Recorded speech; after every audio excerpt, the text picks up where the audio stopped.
today, I actually had to ask him what I should properly call him. He's an adventurer, and he does all this fun stuff. But we've got Dr. Jaimshuppер in the studio. Hello. Hi, lovely to be here today.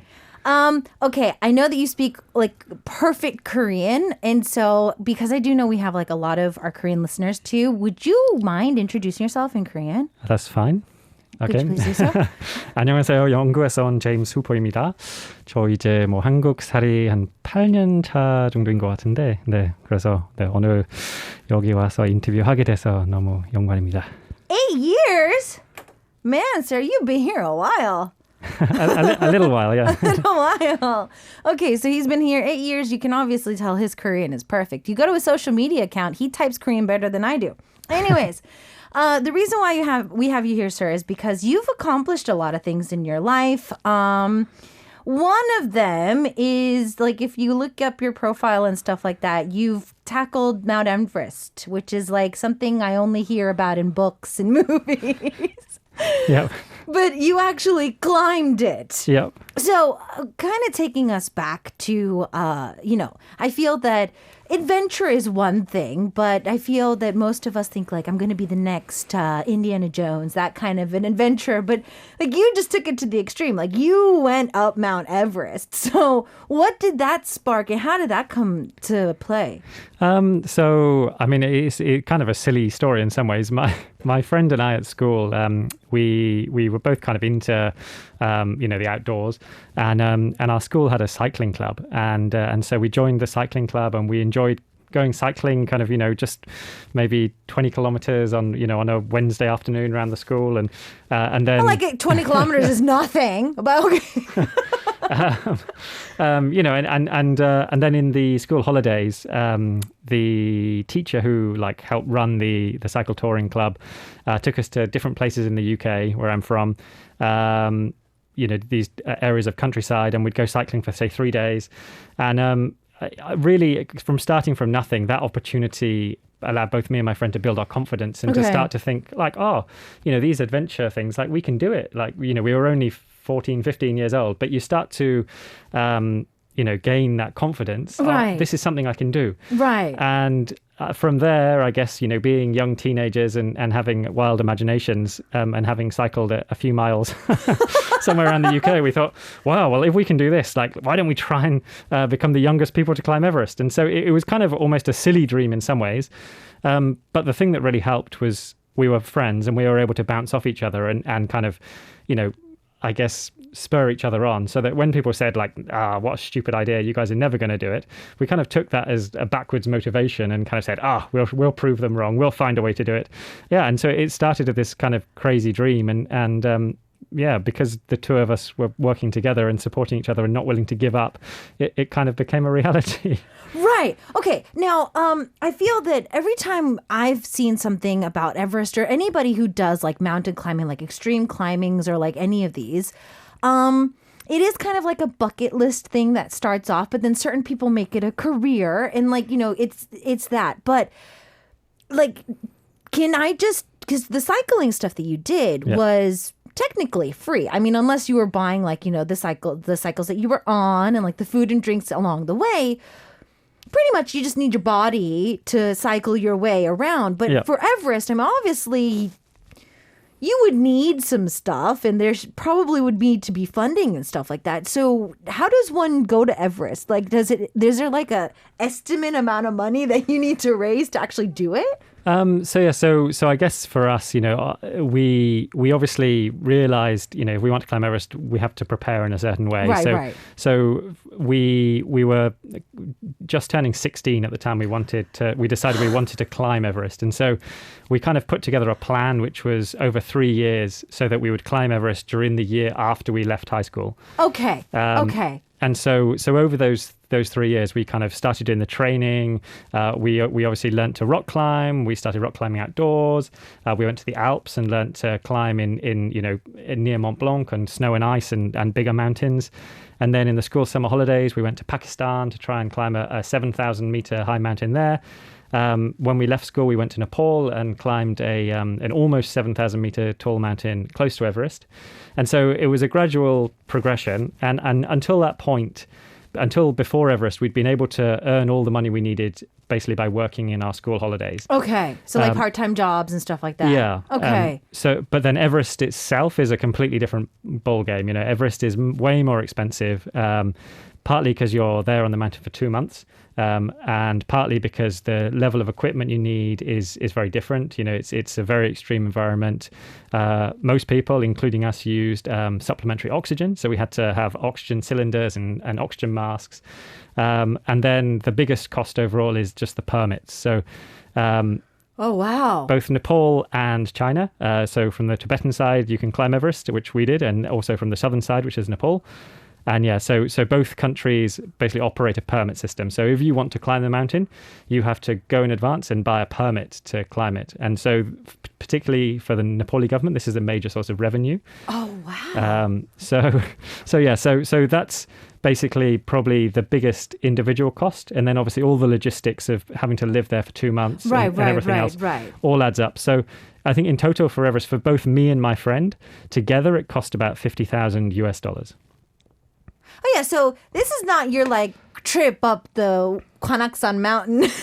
You're in Korea for like a simple hike. We're talking about like, you know, just for everything. Yeah. It's no wonder nobody really just like, yeah, I'm going to climb Mount Everest in general. But I want to kind of get back to, you know, Everest and some of the other stuff that you've done in your early life a little bit later. But I was looking on social media and domestically, I saw something that was called the Three Peaks Challenge. Could you kind of enlighten us on what that is? There's a challenge in the UK, which a lot of people do when they're first getting into adventures and mountaineering. And so the challenge in the UK is to climb. So the UK is made up of different countries. So Scotland, England, Wales, Northern Ireland. But on the UK mainland, so not including Ireland, obviously it's Wales, England and Scotland. Right. And so you can drive between those countries. So somebody at some point made a challenge to climb the tallest mountain in Wales, the tallest mountain in England, and the tallest mountain in Scotland within 24 hours. 24 hours? Yeah. Oh, wow. And so this is kind of like a cool adventure. Like it's nothing like too crazy. Okay. It's accessible to anyone. Okay. Anyone who's willing to put in some training and a bit of time to prepare can achieve it. Okay. But it's a really cool way for people to be inspired and get out into the mountains.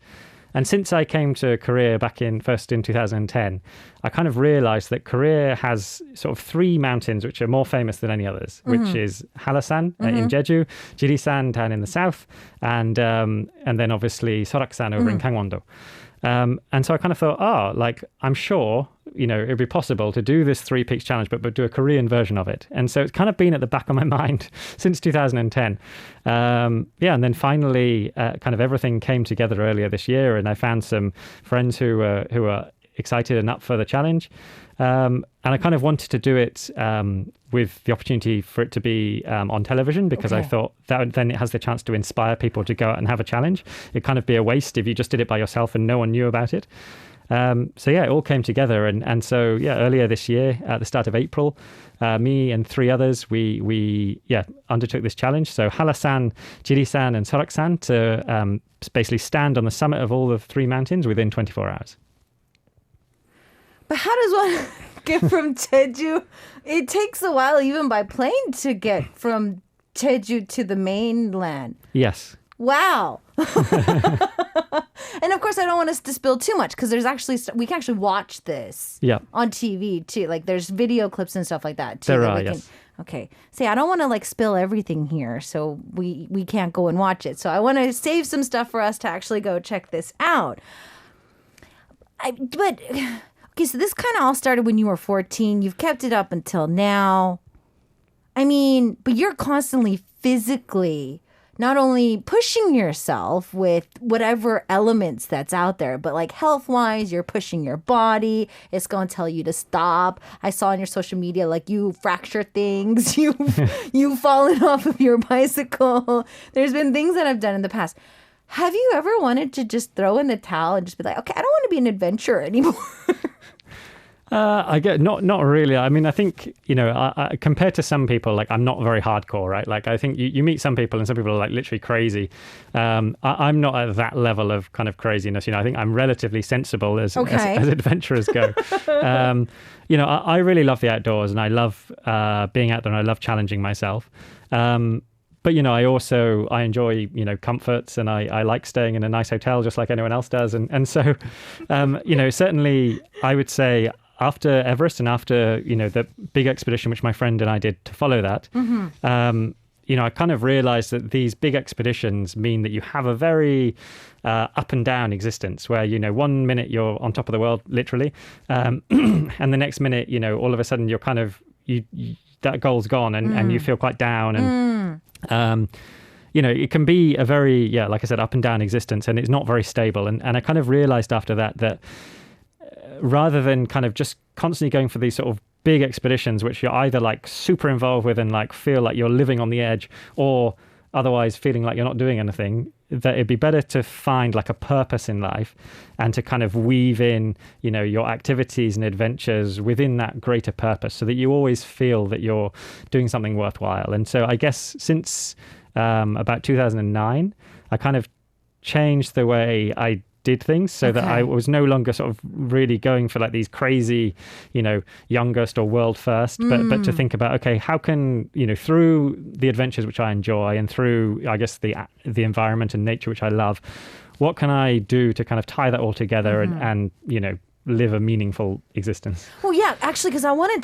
to ask you, I'd feel that it is an extreme sport in general, and to do that for like 2 months, like Everest, to 2 months, and then come back and to prepare for like 3 years after you're done, and after that adrenaline rush subsides, I would feel that there would be a really deep just feeling of emptiness afterwards. I mean, yeah, for sure. Like I think a lot of people struggle with that who do, and I think some people, that's why they keep going back for more because they need that. It's like a fix, right? So, in some ways, I think I'm probably quite lucky because, I think there's a lot of people who, they just get hooked on those adventures and they keep going back and the adventures are dangerous or, obviously different levels of risk associated with what you do. But, a lot of people get to the stage where they keep going and, and then, they have an accident and that's the ultimate price, I guess. Right. But yeah, like I guess it certainly is difficult when that's your lifestyle. As you said, when you're doing these adventures or climbing Everest or in the Arctic or wherever, you really feel completely alive because the risk is so close to you. Like if I take one wrong step, it could be the end of my life. Right. And so kind of living at that level of intensity and then to come home and just be sitting on the couch and like go to the supermarket and, you can buy anything that you ever possibly wanted and everything's so comfortable and so convenient.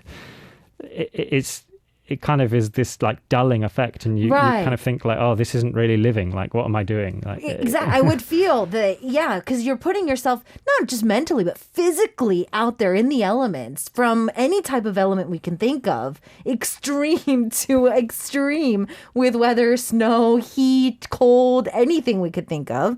And then to come home and just be like, oh, I can get everything. Especially in Korea, you can get delivery at 2 a.m. in the morning and it's even worse.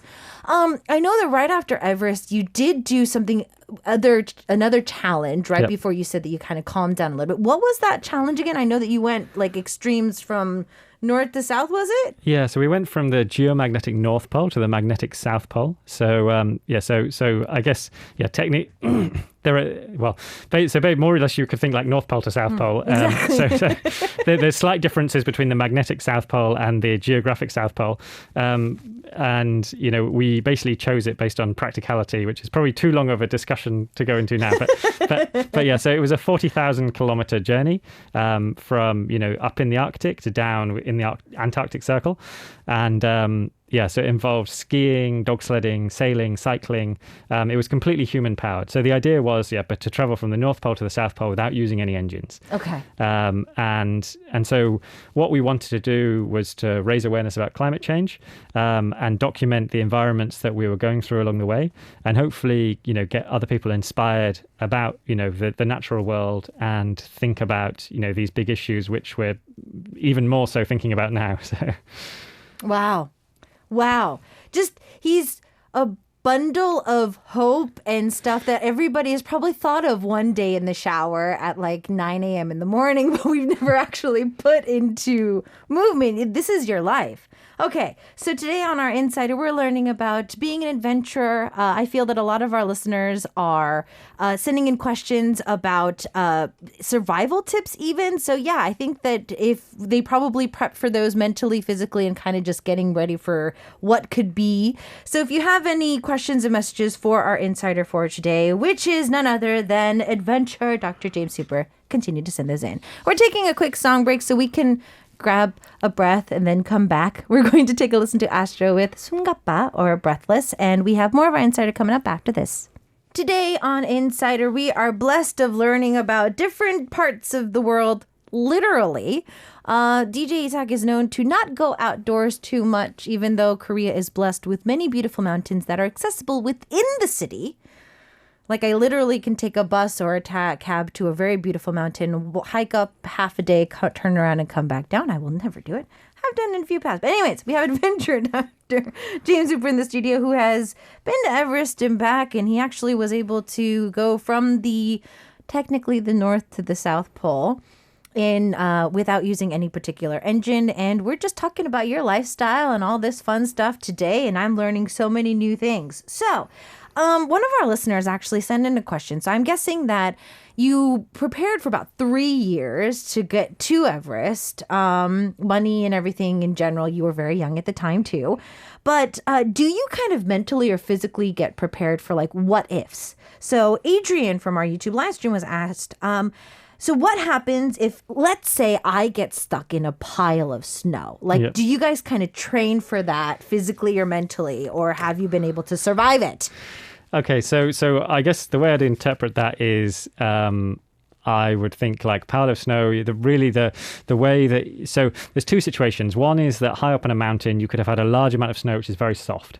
So that when you're trying to climb through it, it's coming up to your waist. Okay. And therefore, like it would never be enough that, you're going up to your head in it, just because your groin means that, you're kind of wide enough that you're not going to really go much further than that. Right. But yeah, as you step through snow, if it's coming up to your waist, then you're going super slow. You're not going to make much progress. It's a huge amount of work. So in that situation, you probably are going to make a decision that you can't reach the summit because you're basically going too slowly and you're using too much energy. Right. The other risk, obviously, with that is that when you have that much fresh snow, there's a big risk of avalanche. So the snowpack could be unstable. Okay. And so particularly if the snow has been laid down in different events and it has a different composition to the snow beneath it, or there's been some melt in the snowpack, then that can create these inconsistencies and it can allow one layer of snow to slide over another. Right. And so obviously, if you started to notice that if you looked at the snowpack and you could see these kind of lines of inconsistency in different areas of snow, you would probably decide this is not worth it. There's a big risk of avalanche, and obviously, if you get trapped in an avalanche, there's a significant chance that you're not going to come out alive. So really, you'd be watching for those things and deciding not to go ahead.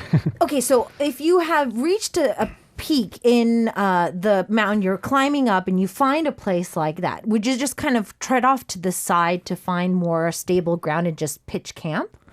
You'd probably head back the way that you came. Oh, you actually had to go back down a little bit. We had an experience in Pakistan, where we got to 6,000 meters. The summit of the mountain was just over 7,000 meters, and we pitched our camp for the night. And during the night, a storm came in and dumped a load of snow. And actually, the storm carried on for 3 days. And by the time the storm had finished, we'd eaten most of our food. And about half a meter to a meter of snow had been deposited on the upper mountain. So that firstly made it very hard going, but it also meant that there was going to be a larger chance of an avalanche risk. And so putting all of those risks together of being kind of low on food, it would be really heavy going and there'd be a higher chance of avalanche. We basically made a decision that we'd have to turn around and just go back down the mountain. And not finish the summit. Oh, wow. And so those are, it can be difficult, right? Because Right. you've trained for something for years. You think like, oh, this is my goal. I have to get there. And so to make a decision, oh, well, I'm going to give up all that time I prepared, all the money I've invested in this, the fact that you're obviously probably a driven person and you want to reach the goal because you're there anyway. Exactly. To give all that up and go back down is a tough call. But, making those calls is what means that you can come back and try again. It is literally the difference between life or death in that situation. Ian was asking, so you did learn how to do rock climbing and stuff like that. Have you ever kind of taught that at any point in your life? Informally, yes. So, okay. so like, I'm not a qualified, rock climbing instructor or guide. But of course, I've taken friends who haven't done very much climbing before and gone rock climbing with them and kind of taught them the basics of how to rock climb. I really enjoy sharing the outdoors with other people. And I think if there's a chance to encourage other people to enjoy, whether it be climbing or cycling or, running or kayaking, whatever it is, I like to do that with other people. I'm kind of more of a jack of all trades as opposed to like a master of a particular thing. But yeah, no, I do like to. So you'd be like a school principal. Recruit everybody, give them the basic knowledge, and then send them back into the world. Yeah, exactly. So you did tell us when you first introduced yourself in Korean that you've been in Korea for 8 years. So, of course, every foreigner gets this question until they leave Korea. What brought you all the way to this part of the world? So my best friend who I climbed Everest with and went from pole to pole with, he died in a climbing accident in 2009. And so that kind of shook everything up for me and made me question, what I wanted to do and where I was. I needed some time to, get my head together. So I worked in London for a year, which was, I learned a lot, but I realized it wasn't for me. And so I decided I wanted to go to university. Okay. But when I thought about it, I kind of realized that I wanted university to be an adventure, not just about studying, but I wanted to kind of the whole thing to be a new adventure. And so that for me meant probably it's a good idea to go and study abroad. And therefore, like, being in the classroom is not the only time I'm learning, but, every part of my life is that kind of learning. An adventure and new things and stuff like that. Okay. And I had a friend who had taught English in Korea, and he'd married a Korean lady, and they'd moved back to the UK. And so when I was working in London, I went and visited them quite a lot. We went cycling together, and I heard loads about Korea, and it just sounded like a really cool place. And so, when I decided I should study abroad, I obviously thought, well, if I'm going to study abroad, I should go somewhere with a completely different culture, a different language to the UK. And I'd heard lots about Korea and it sounded very cool. So I guess I was kind of inspired by my friend and his wife and put that together with wanting to go to university and wanting to study abroad. And I wrote a letter to the Korean Geographical Society and said, hi, I'd love to come and study geography at a university in Korea. Would you be able to give me any information on, what universities there are? And I got an email back from a professor at Kyunghee University. And he said, well, if you're interested, I'd love to speak to you and perhaps I can help you find a place. And it all went from there. So. And 8 years has just zoomed by. Yeah, so I haven't been in Korea for all of that time. I actually finished my undergraduate and then went to Australia to do my PhD. But when I was in Australia, I'd come back to Korea for a few months each year. So kind of, I guess if you add all the time together, it's 8 years. Okay. But I've been out of Korea for, a certain amount of time in between. So I feel most of our Korean listeners have probably seen you on 비정상회담 or Non-Summit, which was a really super popular show. And we still have those episodes out there for everybody to see. So how did that come across? Because I know that for anybody who had been on the show at the time, I mean, I don't think anybody expected the show to do so well. Yep. And all of you to be so popular and so much sought out. But when they first called you, what was your initial reaction? To be honest, I didn't really understand what they were asking. Like, it was like 2014. I was just finishing my undergraduate. I knew I was going to Australia to do a PhD at this point. And I got a call one day and they kind of said, oh, we're organizing a program and we want it to be, comparing different countries' cultures. Would you be interested in coming and having a chat with us about it? And my conception was that it would be it would be like a series where one program is me just chatting and saying, oh, this is what the UK is like. Right. And this is how it compares to Korea. And then the next episode would be, someone from France. Right. So that was my conception. And so I went along to the kind of pre-selection interview, as it were. And again, I had no concept. I thought I'd literally be meeting like a 작가님 and talking about. And then you'd probably go into a studio, do a taping, and then just go home. Well, exactly. I just thought it'd be super quick. And, and I walked into the room and it was like this long table and there were like 20 people in there and someone was, 2 people were like transcribing everything that I said. And it was like way bigger than I'd expected. And even at that point, I didn't really understand where it was going. So no pressure for like a bazillion people watching you walk into a room. Well, exactly. So, and then I got a call maybe a week later saying, oh, James, we really liked you. We'd like you to be on the show. And so I thought, oh, great. And they said, okay, we're having like a pre-filming like publicity thing where we take pictures of everyone who's going to be in the series. And I thought, oh, okay, great. And so I rocked up. And again, I kind of thought that I would be there by myself and then someone would be in there in the next slot. And then all of a sudden, all of us, I think there were like 12 or 13 of us to begin with. We were everyone was there. And, I met people like, say, Tyler, whose Korean was incredible. And mine, which, is not anywhere near his level. And so I was, to be honest, like, oh, Jesus. There's all these other foreign guys like who I'm with. And all of them seem to speak better Korean than me. This is terrifying. So yeah, it was kind of a bit unexpected, but when we actually got into the filming, I was very nervous because I'd never done anything like that before. Right. But it actually turned out to be a lot of fun. Like everyone was really nice. Like it was just the initial filming were like 6 hours a piece, so like 6 hours filming for one episode. It was like very intense, but hugely enjoyable because everyone was just laughing around and having a joke and sharing stories, and so yeah, it was a really cool experience. Wow. So it's kind of just kickstarted. You've since high school, you've prepared to go to Everest, and then you went like literally through half of the world.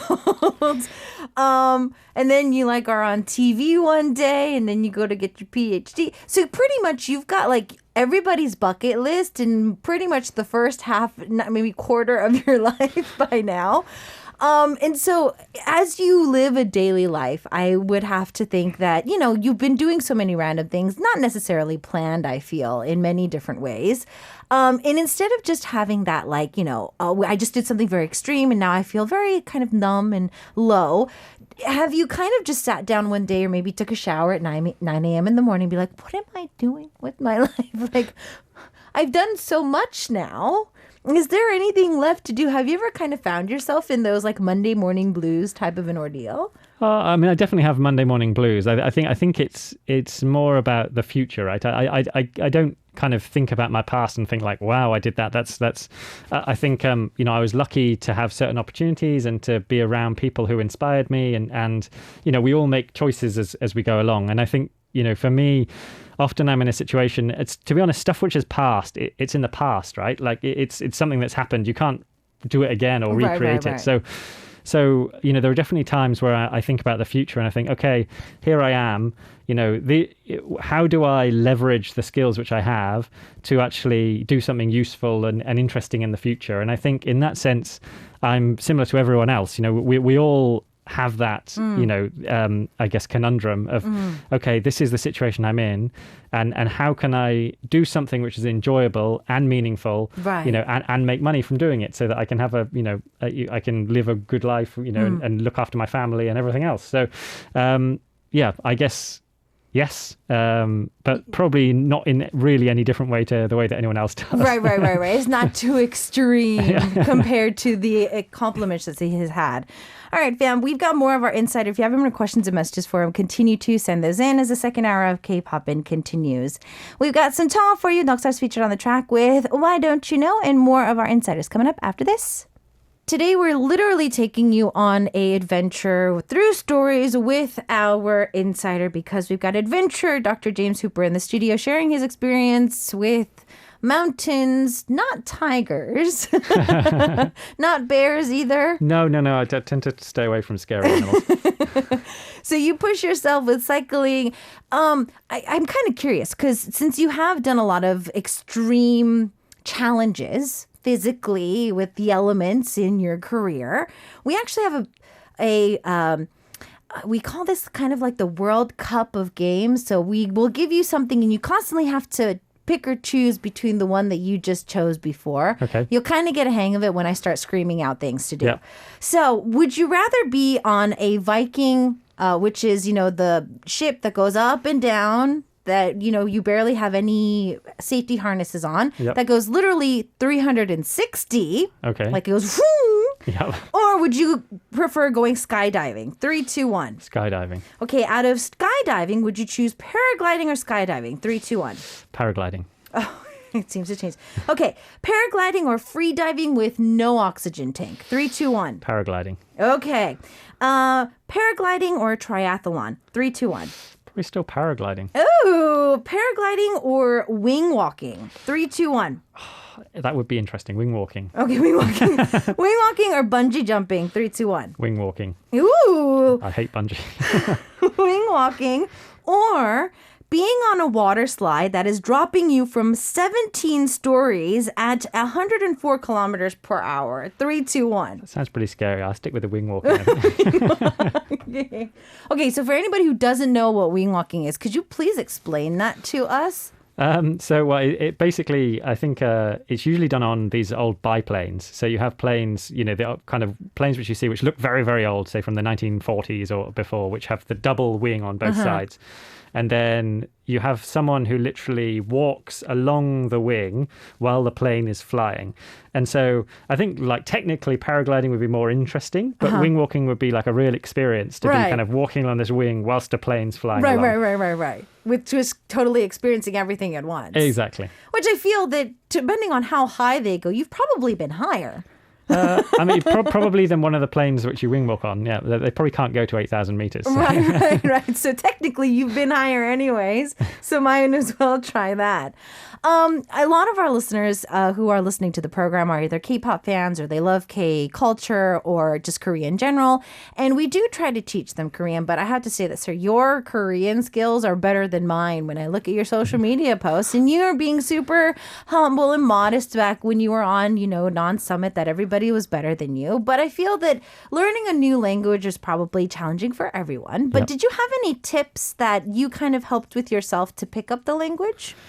I mean, to be honest, the biggest thing is obviously having friends who speak that language. So for me, moving to Korea and being immersed, you know, in Korean and I actually purposely avoided non-Koreans in Korea. Like for the first few years I was here, you know, if someone who wasn't Korean tried to be friends with me, I was probably quite cold to them because I knew that if I had a friend who wasn't Korean, I would just speak English all the time because it's easier. Right.